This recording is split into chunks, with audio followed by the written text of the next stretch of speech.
মার্কিন president Donald Trump Hormuz প্রণালীতে অবরোধের যে ঘোষণা দিয়েছেন সেটি কার্যকর হলে মহাবিপর্যয়ের শঙ্কা করছেন বিশ্লেষকরা। কারণ যুক্তরাষ্ট্র এই পদক্ষেপ নিলে প্রতিশোধ হিসেবে গুরুত্বপূর্ণ আরেক সমুদ্রপথ বাব আল মানদেব প্রণালী বন্ধ করে দিতে পারে হুথি বিদ্রোহীরা। ফলে জ্বালানি সংকটকে কেন্দ্র করে বিপর্যয়ের মুখে পড়তে পারে বিশ্ব অর্থনীতি।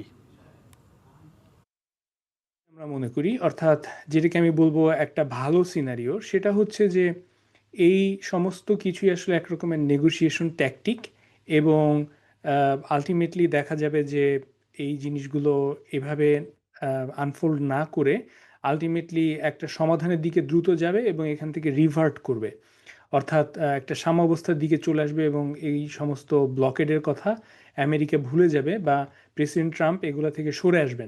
যদি ব্লকেড কার্যকর হয় খুব শীঘ্রই, যেহেতু জাহাজের ফ্লো আরও কমে যাবে, শীঘ্রই তেলের দাম $150 পার ব্যারেল পর্যায়ে চলে যেতে পারে এবং এর ফলে আমেরিকার ডোমেস্টিক পরিসরেও কিন্তু একটা বড় ধরনের মূল্যস্ফীতি দেখা দিতে পারে, যেটা প্রেসিডেন্ট ট্রাম্পের নিজের যে ভোটার বেস সেটার জন্য খুব ভয়ঙ্কর হতে পারে।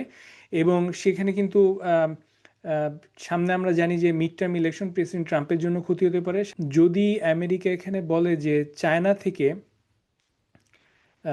যে সমস্ত ট্যাঙ্কার যাচ্ছে বা আসছে সেগুলোকে বাধা দিবে, সেটা কিন্তু এসকেলেট করে একটা ভয়াবহ পরিস্থিতির দিকে যেতে পারে। তাহলে ইউএস নেভি কি চাইনিজ শিপকে বাধা দেবে?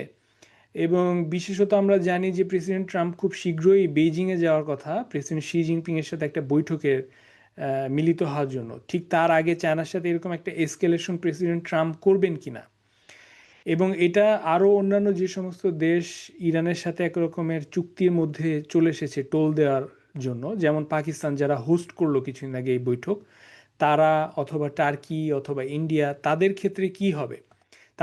তাদের শিপগুলোকে, ট্যাঙ্কারগুলোকে কি ইউএস নেভি বাধা দেবে?